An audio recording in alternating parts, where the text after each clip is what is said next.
and welcome to another episode of the Lei'd Back Life Podcast. We're talking about how to love life, entrepreneurship, and improve daily. Joining me today, somebody who walks the walk more than just talking the talk, Hunter Garnett. Hunter's a plaintiff trial attorney in Huntsville, Alabama, a devout Christian, father, and wannabe cowboy. The oldest of 7 children growing up on his family farm. He wanted to continue the family business, but life had other plans. Through a series of fortunate, possibly divine events, he decided to attend law school. During law school, he was a member of Cumberland School of Law's mock trial team, one of the top programs in the country. His mock trial experience paved the way for him to start his career with a prestigious trial firm before starting his own firm in 2021 at the age of 29. In 2025, that firm exceeded $3 million in legal fees while spending less than 2% of total revenue on advertising. And like I mentioned in last week's episode, he has a billboard about his mom talking about how great he is. And like, it's so honest and genuine. Like, if you know Hunter and you follow him, it's just amazing. And so I'm super excited to have you today. Yeah, thanks for having me. I'm excited too. And it's nice to have a guest. Last week was me talking about the time audit, which it's important for us to do individual episodes, but I always like our guest episodes better because then I don't have to talk so much. So that being said, Hunter, tell us a little about some of those fortunate, possibly divine events that led to you attending law school and then ultimately opening up your own firm. Yeah, so I really never planned on being a lawyer, much less a personal injury lawyer. And I'm a farm kid at heart. I studied ag business, and just the Lord kept opening doors that led me to law school. I still didn't really plan on being a practicing attorney, to be candid with you. But I won't go into too many details, but I can just point to all these mile markers where like the Lord closed the door or opened one. And it just so happened that I'm totally convinced that his will was for me to be a plaintiff's personal injury lawyer in Huntsville and have my own firm. And so that's where I'm at today. And even though it was never my plan, it's never my plan to be here. And then once I got into it, I realized this is what I think I've been preparing for my whole life. So I'm curious, like with that vision, belief, faith, I don't know, whatever you want to call it. Yeah. But I mean, like, so right before we started recording, we were talking about how like the intentionality that you've put into your firm for the purpose of having a great life, being able to take vacation. And so I don't know, is that something that was there the entire way? Is that something that you had to, you had a moment of revelation for that to be important? No, so I don't know. I think it's from observing my grandfather. So my grandpa grew up dirt poor, like literally born in a dirt floor house. His first job in Decatur, Alabama at a plant, he made $1.95 an hour, and that was crazy money for a 19-year-old back then. He worked night shift at the plant for 37 years and farmed during the day. Okay, so he worked like 16 hours a day his whole life, basically. I was the first grandchild, and he only had daughters. And he was 47 when I was born. So I was like his son. All right, I observed him. I watched him all the time. And he had this sense of hunger that wasn't artificial. Okay, he was hungry because he had grown up in absolute poverty coming out of the Great Depression. And I think watching him is what it changed my mindset as a young teenager. And so I've been really driven since I was 13, 14 years old. I started a business on his farm actually when I was 14.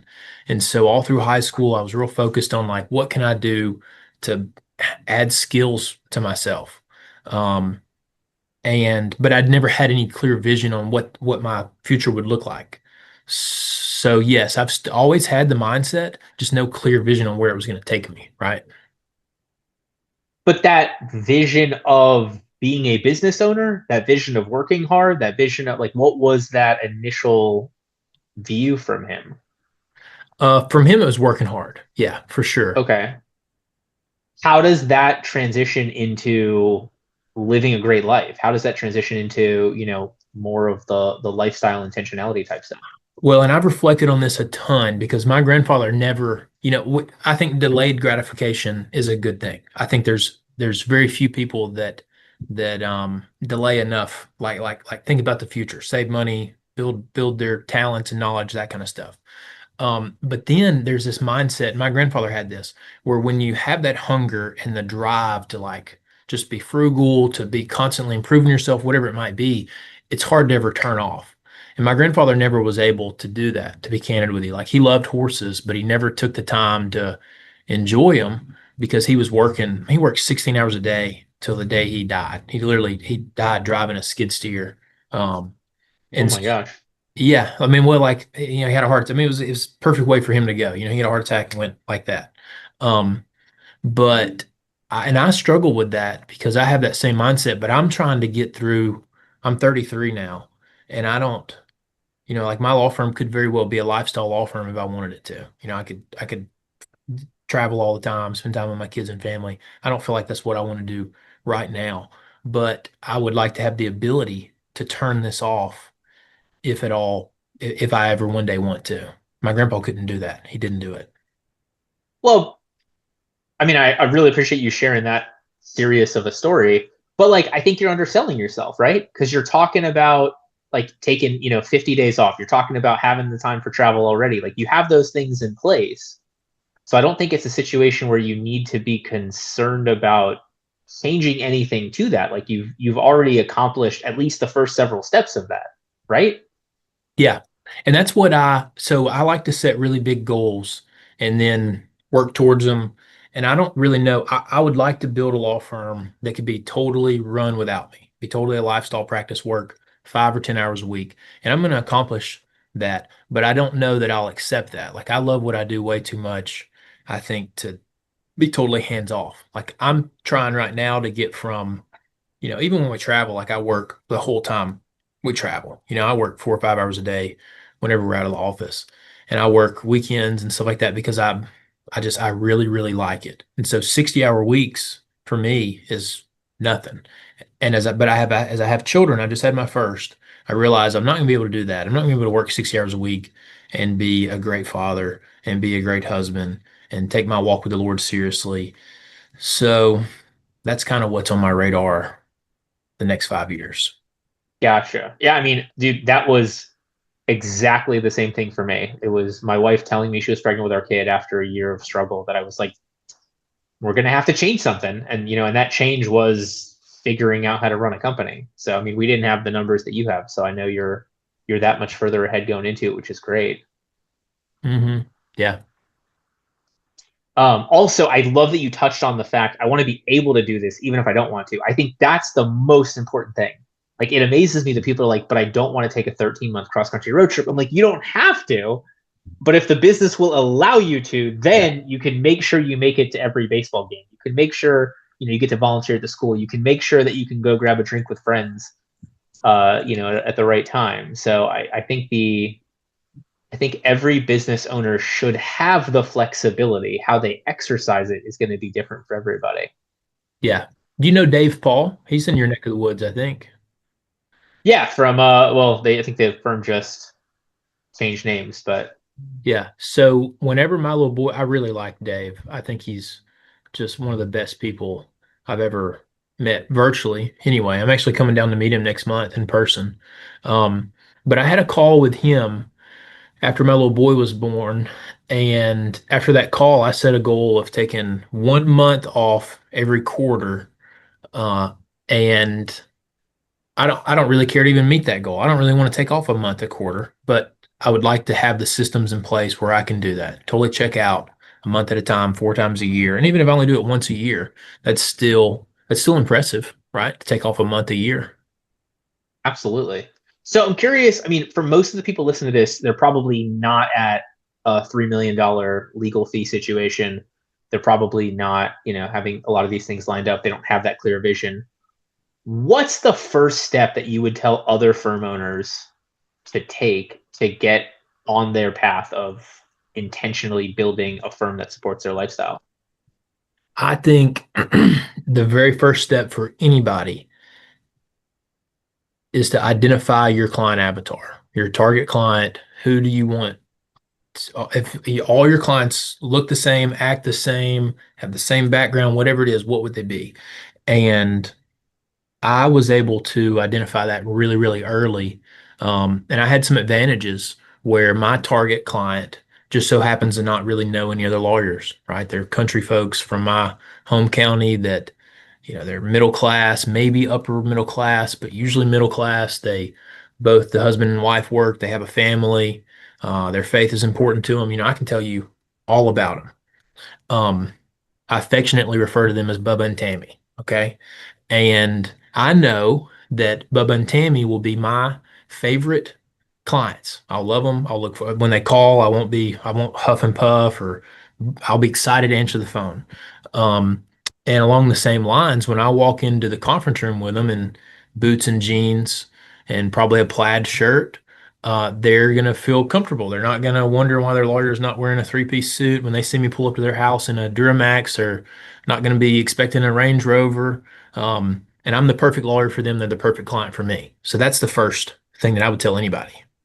Well, and dude, it's amazing. One, I love that being the first thing. But two, you're talking about it from both directions, right? It's like, I'm going to love them and they're going to love me. Like, that is so, so, so key that it has to be that two-directional link. So that's awesome, man. Yeah, and I'll tell you, so I am a very reflective person, and I spent 4.5 years at a great trial firm, just two of the best lawyers in North Alabama. Very polished, okay, nice cars, nice suits, and I wore a suit to work every day, suit and tie for 4.5 years through COVID. Even, I mean, we never shut down, and you know, I was getting some cases back then, and I remember meeting with people, and the pressure of closing a big case is unlike anything else. I mean, it's as rare as trying cases in the courtroom. Okay. And when you sit down with somebody that's got a 7 or 8 figure case, and you're in your 20s, especially, like, I mean, maybe it was imposter syndrome, whatever it was. Like, I was worried all the time. Am I going to be able to get this client to hire me? Right. And I think I had a disadvantage where I was wearing a costume. Like, I was having to go in there and overcome a bunch of negative connotations with trial lawyers, uh, and show the type of person I am while wearing like a mask. And it was challenging. It was hard, and it was high pressure. Now, when I go to somebody's house to sign them up or go to the hospital or whatever, I'm not wearing a costume. Like, I'm wearing my uniform. I'm wearing the same thing that I wear every day. And it kind of exemplifies and illustrates like who I am. And so I come in and they've already kind of got a feel just immediately. So when I start talking about things that my clients care about, and can relate to, it doesn't catch them off guard. It just, it already solidifies the assumptions that they made as soon as I walked into the room. Okay, so I want to get a little bit more specific. Obviously, I agree with you. My answer is the Hawaiian shirt. You've Yeah. got the cowboy boots, the Christian faith, those kind of things. Like, walk me through the specifics of how you came up with those being the things you focus on and how you implement them for the betterment of the client, the firm, the unique selling proposition. Like, I mean, listen, I fell into this. Okay. Like in law school, I thought I had a disadvantage by being the only lawyer from my community, the only lawyer in my family. In my profession, it's the greatest advantage that I have. Okay. Is this is all authentic. So there was some reflecting on, it was like the chicken before the egg. Okay. Or the chicken or the egg, where I just noticed I had a lot of really good cases coming from the blue collar community I grew up in, and started to kind of reverse engineer where those cases came from. And that's when I realized kind of this whole what works. And then we're able to replicate that in other markets other than just my hometown, right? And so I had that huge advantage. If I didn't have that advantage, I think I would start by looking for blue oceans. Okay, I'll tell you, like, being the only lawyer in a community is a great way to be memorable, like, uh, so it's a hard answer. It's a hard question for me to answer, to be candid with you. sure. Well, but I think the difficulty of part of your answer is how honest and genuine your answer became.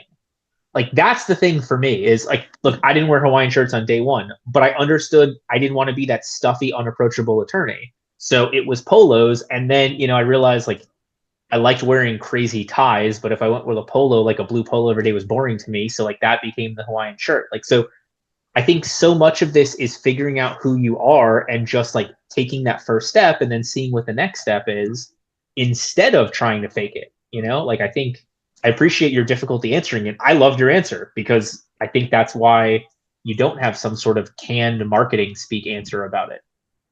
I think what you said is dead on, where it comes, you have to know your ideal client, you have to know yourself. And you have to be the best lawyer for your ideal client in order for this relationship to really, really make sense.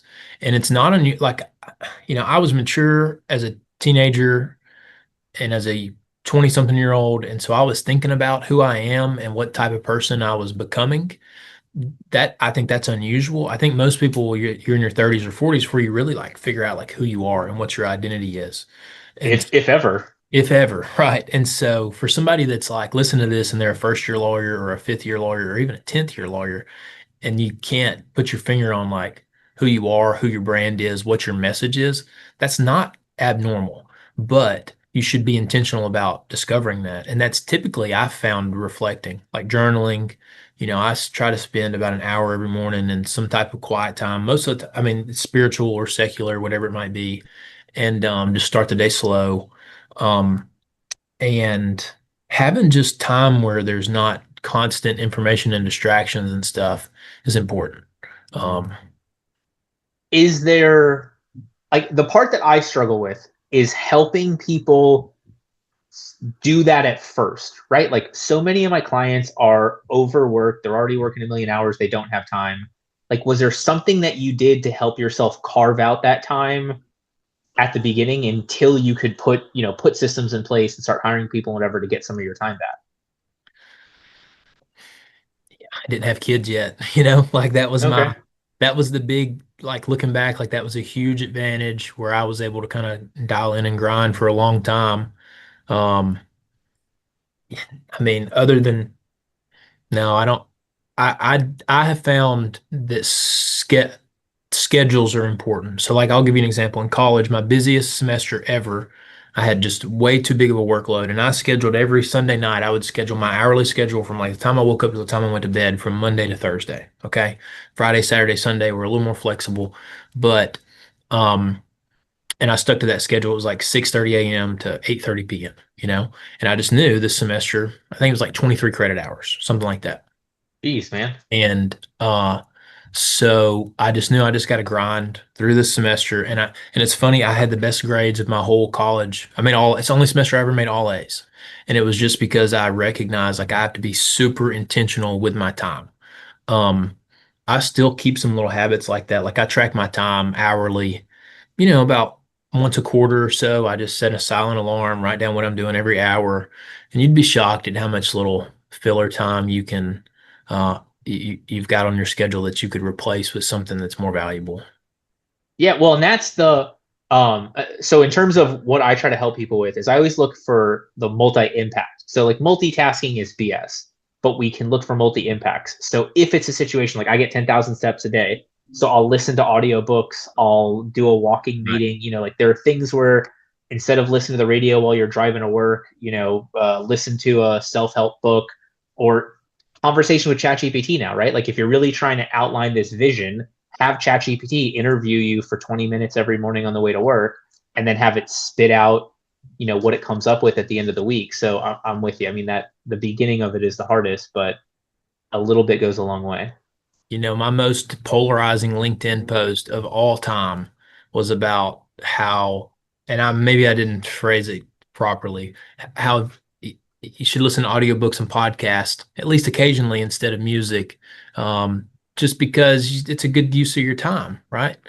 And people were not fans of it. They're like, you're a robot if you don't like music.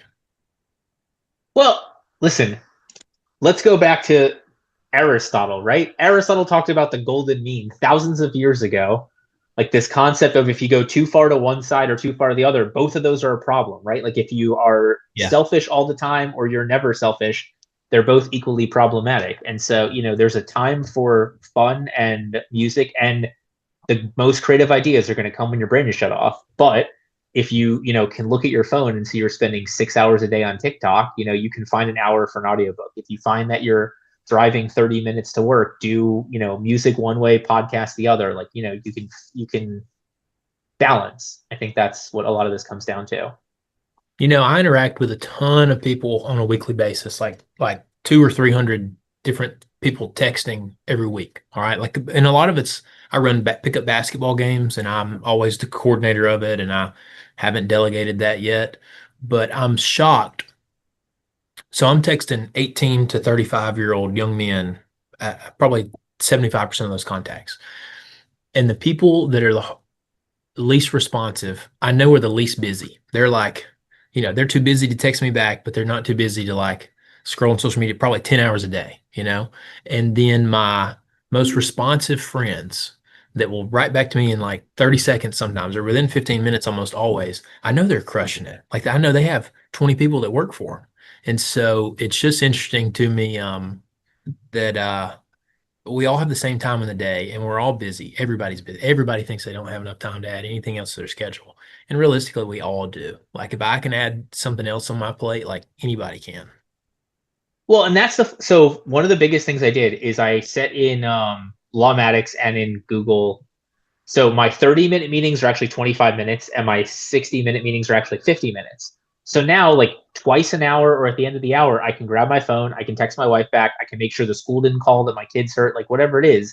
I thought it was going to be such a luxury to grab those, 5 minutes here, 10 minutes there. But I think it's a necessity. Going back to what you said, like it has made me more able to live in the moment because like the worst thing I think you could do is after 8 hours of work, grab your phone and have 50 notifications that are important, right? Like if they're bogus, they're bogus. But having some situations like that, like it's easier for me to do a couple messages here and there than have the overwhelming amount when all is said and done.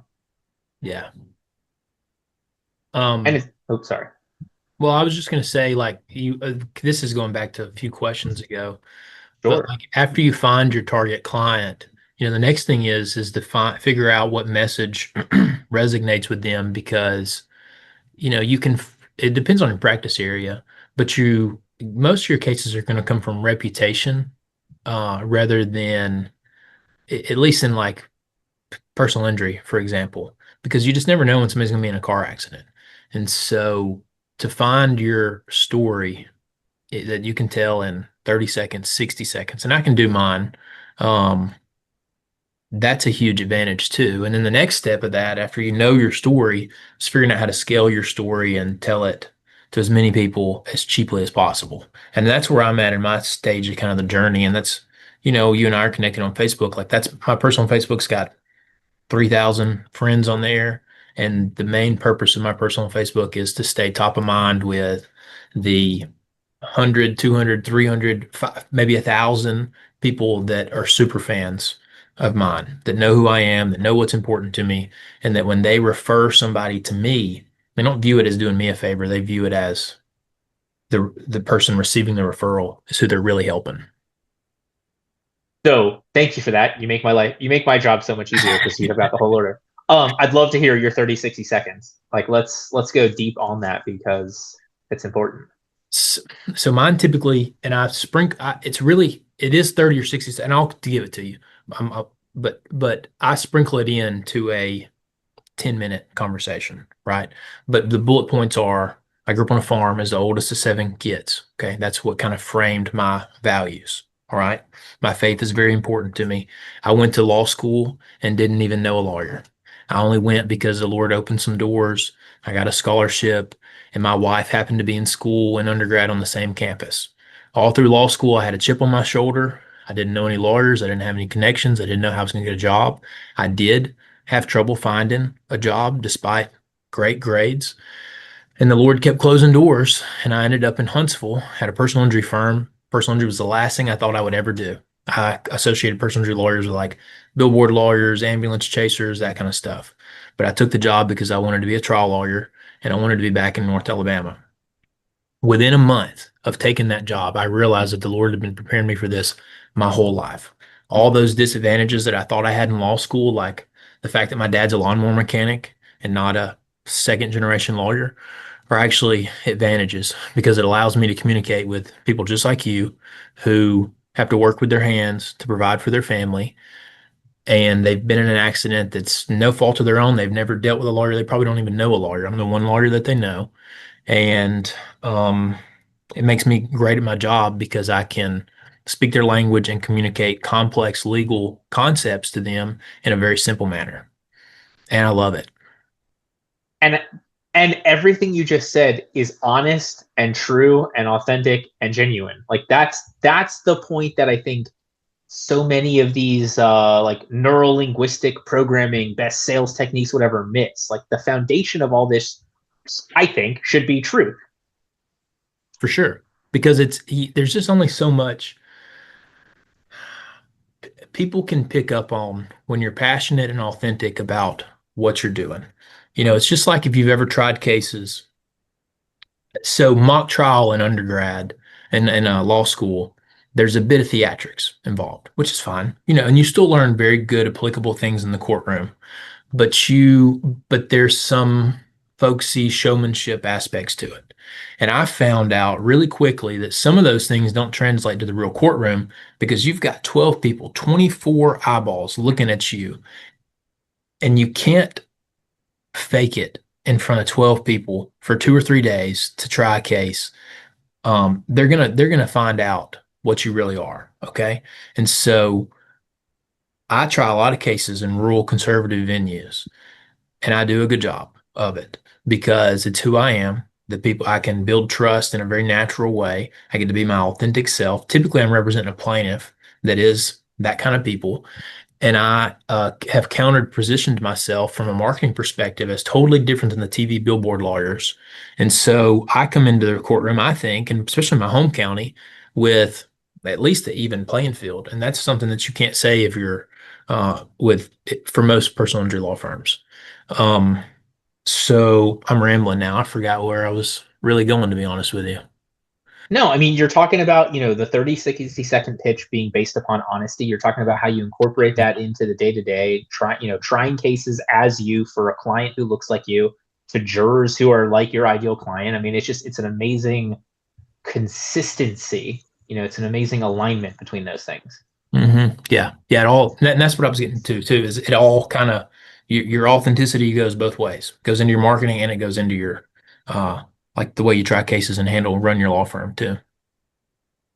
So I want to dive into that part. So if you all are watching this when it first comes out, it's Tuesday. This Friday newsletter is on the Disney principle. So how you can incorporate some of the stuff that Disney does to build raving fans, be a, top of market price point while also delivering great value. And then also this month we're selling our hiring SOP. That being said, I feel like I know you, right? Like I follow a ton of attorneys. There are so many of them that I don't feel like I know. You, I think, do such a good job being you, putting you out there. So I'm curious, you talked about, scaling your message to as many people as possible. You talked about expanding. How do you grow and hire people while still keeping like your story going forward, getting your values to maintain consistency? Well, it's challenging for sure. I started my firm in November of 2021, and that was the height of the labor shortage. I mean, 2022 hiring was a nightmare. So it's been a real challenge, but because I started to grow my firm at a time when it was the most challenging time to grow your staff, I had to be super intentional about it and not take anything for granted. And so I pretty much immediately, that's why I got on LinkedIn, to be honest with you, is to build a reputation and a brand among potential people that are coming to Huntsville, working in Huntsville, whatever it might be. So I kind of approach it the same way as I do marketing for new cases, where I just try to put myself out there, show what my values are, show how we're different, and attract people who what I'm doing stands out as different, and they're looking for something that's different. So, okay, do me a favor. What would you say to that person who's like, but if you take a stand, half the people will hate you? Like, what's that message that you want to share with that person? Well, they're going to figure out who you are. Okay. Do you want them to hate you after they've worked for you for a month or 6 months or 6 years? Or do you want them to hate you before they ever click that button to apply at your law firm? I know which one I prefer. I want somebody to come in here and they already know, like, and trust me. And then you just deepen that relationship over months, years, decades, whatever it is. Well, and same thing for clients, right? Like I can't imagine investing, $50,000 into this case for me to send my client an email with like a, Miami Dolphin joke and him be like, that's an unprofessional thing to come from my attorney. Like, do you even take this seriously? Right? Like, I can't imagine not having that authenticity the whole way through, because I'm with you. I'd rather, maybe piss people off is too strong. I'd rather drive the right person away from me earlier than letting them get so far down the line that it's harder for us to, unwind. Yeah, and realistically, I think people are attracted to leaders that take a stand and don't have a hateful position, right? And so like I got some blowback about a year ago for political post, and I've always been like a relatively outspoken person politically. I am pretty conservative, to be candid with you, and I've got girls that work in my office who are super progressive. I've got girls that work in my office that are super conservative, way more conservative than I am. And so, and we talk about our stuff openly and freely in a very respectful way. And I think, I mean, but I have some, for example, I have some progressive like beliefs on like immigration, drug legalization, like I'm really libertarian. And so my girls that are real progressive appreciate that, like, I'll take a stand and like say something that pisses off 90% of my base. Okay. The people that hire me are all Trump supporters. Okay. And they have probably some beliefs about immigration that are drastically different than mine. I'll still put it out there and tell them exactly why I believe what I believe. And I think you have to, uh, I think people appreciate that. I don't think there is a few, but the people that like won't hire you because of whatever your beliefs are, you don't want them as clients anyway. Right. Well, and I will, I don't know, echo what you said. Like, you had some really interesting posts about, especially immigration for your geographic area, for your practice area. Like, it was, I will confirm that you did this because I saw it and I remember it. What are we, 2 years later, 3 years later? Along those lines. Yeah. I mean, it's a fascinating. I get why people are fearful about it, but when you do it correctly, it's amazing the impact it has because you are connecting with your people. Yeah. So as you continue to grow, how do you help the employees, marketing wise, customer service wise, et cetera? Like, how do you help make sure they are continuing to advance, your core values? Again, it comes back to being really intentional. So our core values, the firm's core values are my core values. And I exemplify that every day. And they see it every day. And they have a green light to tell me anytime that my conduct doesn't reflect our core values. Okay. And so I think honestly, and it's my previous answer, attracting the right people in the front end is so important. And then you just keep building that relationship with them and just take a little bit of time, just every once in a while, to illustrate uh, how somebody's exemplifying the core values. Every Monday morning we do a stand-up call. It's a great habit to have that and just compliment somebody on like, hey, I listened to the calls this week, and shout out to the intake department for their empathy. Like some of these calls this week were real heavy, people going through a hard time. Y'all did a great job. I also like having employees brag about each other. Like, hey, share a story of how somebody helped you. We had a situation, we use Lawmatics a ton. Somebody, for some reason, couldn't get their two-factor authentication, and like another employee changed the phone number to theirs to get it, to send it to them on Google Chat to pop it back. Like, and it was just an amazing story because now like this person is thanking that person for what they did, and also like telling everybody this is how we operate as a team. Yeah. I think something else too is like, so one of our core values is like consistent improvement. And I encourage everybody just to get better all the time. I send them optional homework. If I listen to a podcast that's really good, I'll send it out. We've got a Teams channel where like I'll put in like all the marketing podcasts that are good for everybody to listen to. And they're not like marketing tactics, but they're marketing strategy. And everybody at our team is part of our kind of marketing strategy because everybody has the ability to have the type of reputation where they can generate referrals, right? So we like, for example, I pay for the gym membership for everybody here. You might have seen my LinkedIn post about snacks. Like we do healthy snacks and stuff. And I just try to exemplify all the time in my life and encourage them and give them the resources in their life to constantly improve, um, just get better every day, 1% a day. So I've got some clients in very southern states culturally, not necessarily geographically. I know like sometimes with VAs or or somebody who's not local from an accent standpoint, there's some pushback or there's some issues. Have you experienced any of that? Yeah, for sure. I think you do have to be careful if you hire virtual assistants that you have to protect them as well. Like you don't want to put them in situations where the client's unhappy and it's uncomfortable for your team. Um, so yes, I've found that in I think it's rural across the board. I don't think it's just in the South. I think um, that our rural clients typically have a low level of patience for somebody on the phone that has an accent. It tends to make them think call center. And everybody's had a bad experience with a call center.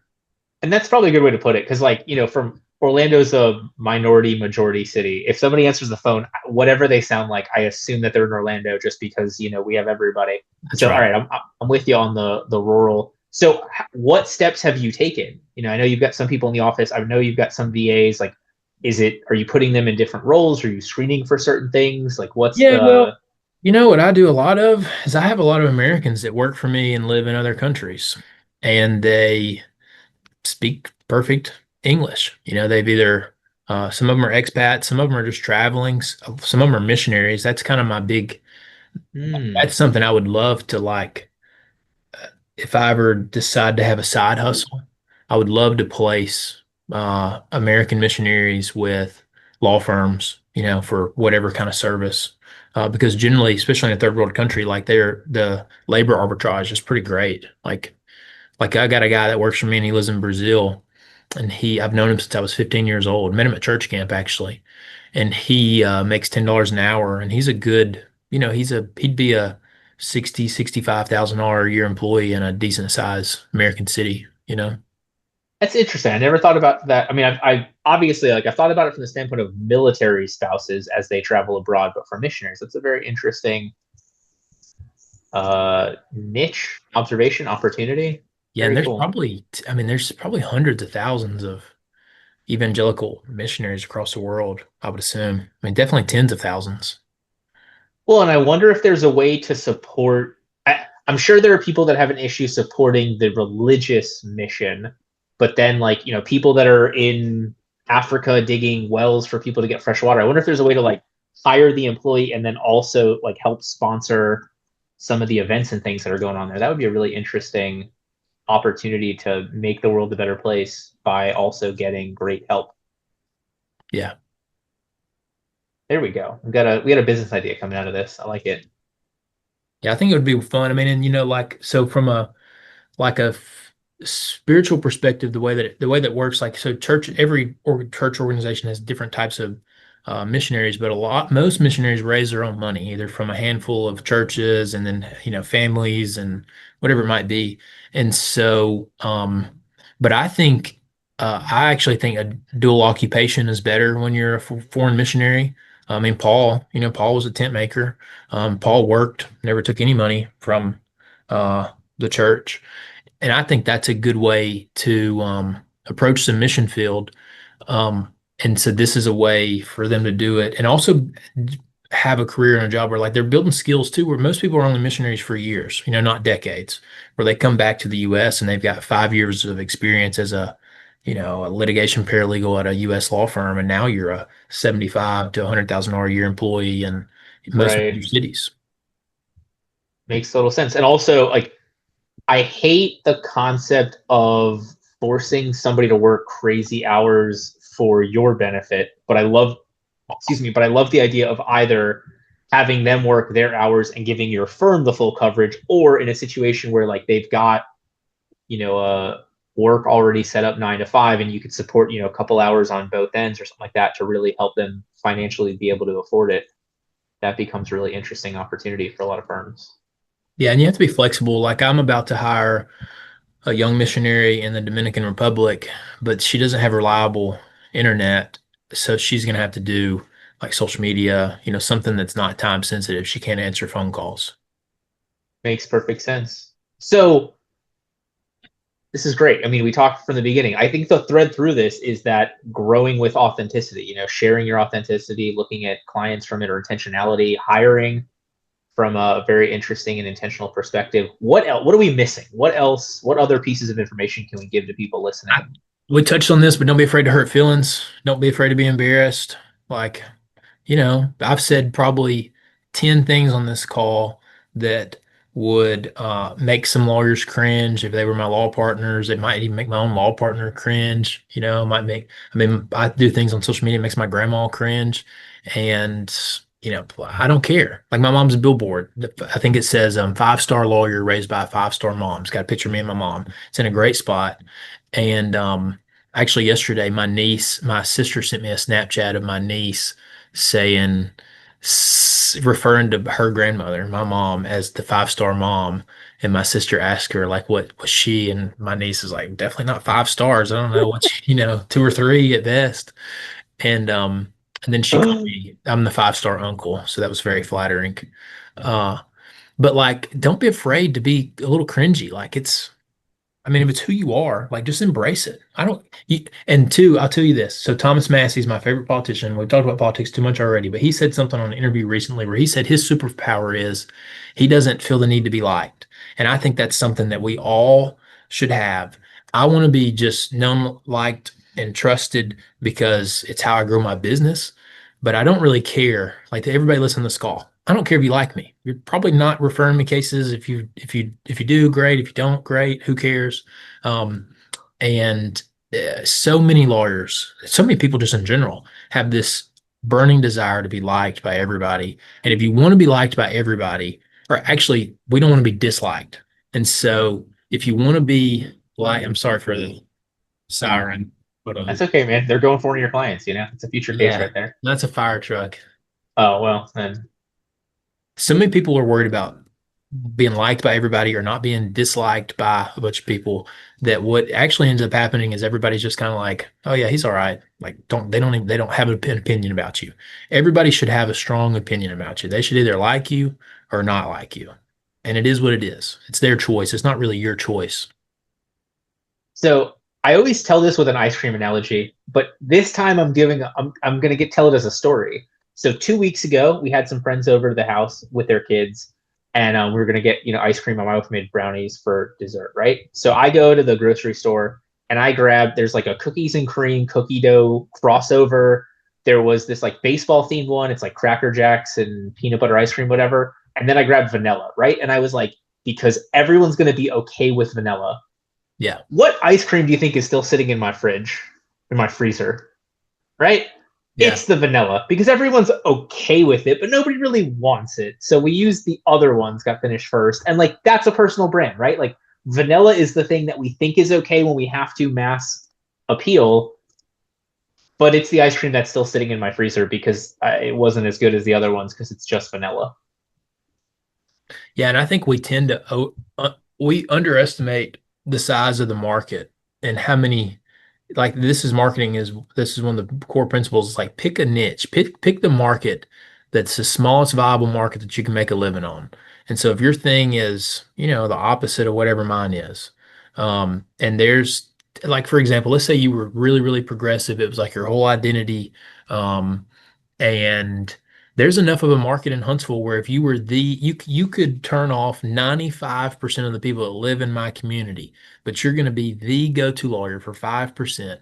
And guess what? There's 1.3 million people that live here. You're the go-to lawyer for what's that, like 65,000 people, maybe 100,000 people. That's plenty. You can make a living if you're the go-to lawyer for that tens of thousands of people. Dude, 3 billion people are on Facebook monthly with over 2 billion on daily. I promise, if your business needs 10% of 2 billion people, if it needs 1% of 2 billion people to operate, you do not have a viable business, right? Like we're talking about a tenth of a tenth of a tenth of a tenth of a percent of like just one platform for some of this stuff. Like I'm with you.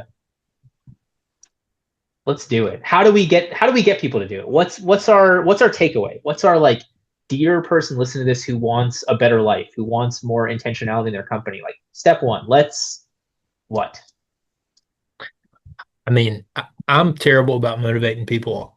I can tell almost anybody what I think the next steps are for their business and what some things that they should think about. But it takes a hunger. I mean, it takes a desire to actually have those things. And if you say you want them, but you don't actually take any actions to work towards that goal, you don't really want it. Like you just maybe you think you want it. Um, so I don't really have any advice for somebody that's having trouble taking the first step. Um, if somebody's real serious about it, I think just reflect on all your best clients, your favorite clients, the people that liked you, the people that you know for the rest of their life, they're going to refer people to you and call you the best lawyer that they've ever known. And then try to find more of those people and get in front of them, stay top of mind with them, and your practice will explode. Well, okay, so then the first step is if you are still in that point where you can't take the first step, do you really want this? I mean, and I think that's huge. Like I was one of the books I was reading, they're talking about like no one would have a problem being Mozart. It's that you don't want to be a terrible pianist for the years it would take to get to that level, right? So like no, I don't think anybody would be upset having a $3 million a year firm that they can work at for 5 hours a week. It's the steps in between that become the problem. So like really figuring out if this is what you want, or alternatively what you want. I think like that has to be the beginning of this, because it amazes me how many people are competing in somebody else's game and wondering why they're not winning versus making their own game, their own rules, their own future. Yeah, and for anybody that's procrastinating and they really do have the desire, it doesn't happen overnight. I send my 18-year-old sister a ton of Alex Hormozy content, and it's almost always Alex saying like people don't understand the amount of work that it takes to like people on social media now, like we're doing really, really well as a law firm, taking a lot of personal time, that kind of stuff, and it looks good. It looks great. They didn't see from the time I was 14 till I was 31 and started. I mean, that's 17 years of just being absolutely dialed in, working really hard all the time, really without a clear vision in mind. But I think that's when it clicks. Like when you can sit here and say, actually, the day one of my firm is me at 14 watching my grandfather. Like when you realize there's like that entire life thread that got you to where you are right now, like that's when you're on the right track. I agree completely. Cool. All right. So let me talk about next week's episode. We'll do some wrap up. Next week we have, I think this is our first second time guest, because she's so awesome. Stacey Brown Randall. She's an author of the multiple award-winning book, Generating Business Referrals Without Asking, host of the Roadmap to Referrals podcast, which I can truly say changed my entire firm around. It was the Roadmap to, now it's called Roadmap to Referrals. Phenomenal. Check out the first series of episodes, builds a whole thing for generating referrals. She's a national speaker. She's been featured in publications like Entrepreneur Magazine, Investor Business Daily, Forbes, Fox News. She teaches business owners how to generate referrals naturally without being manipulative, without incentivizing, and without even asking. And she has another book coming out. So super excited to have her on to talk about the second book. It's going to be a blast. If you watch the first episode, Stacey is always a great guest. So that'll be next week. That being said, we've got Hunter here for another couple minutes. So any final nuggets of wisdom, takeaways, if people remember nothing else, that we want to just leave them with? I think I've hit on most of the things that are relevant to what your show's all about. I mean, it just all ties together, and it's all about knowing who you are and finding a way to convey an authentic message. And if you can do that and you can get it in front of a lot of people, you will have a successful offer. I love that. And for people that want to see this in action, they want to, maybe they have a case in Alabama they want to send your way. What's the best way for them to get in touch to watch you live what we're talking about here? Well, I'm super easy to find on LinkedIn and Facebook. Like if you follow me there, you're gonna see a lot of this stuff in action. And then my personal cell phone number is 256-221-8967. I'm super accessible. Like I'm on my phone all the time.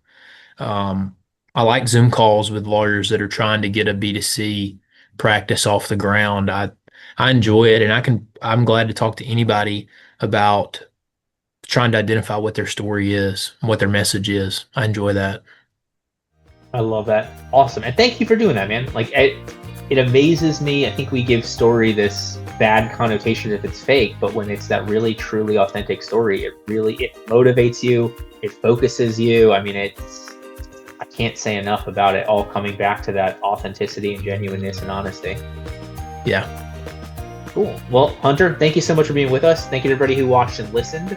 We'll see you back here next week for Stacey Brown Randall's episode. In the meantime, this Friday, you'll get our Disney Principle newsletter.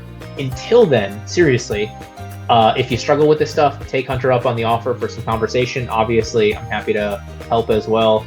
That first step, I think, is the hardest. Once you get going, once you get down that path, a lot of this compounds on it. And hopefully at the end of the day, it helps you have a business that you truly love and a life that is even better. See you next week, my friends.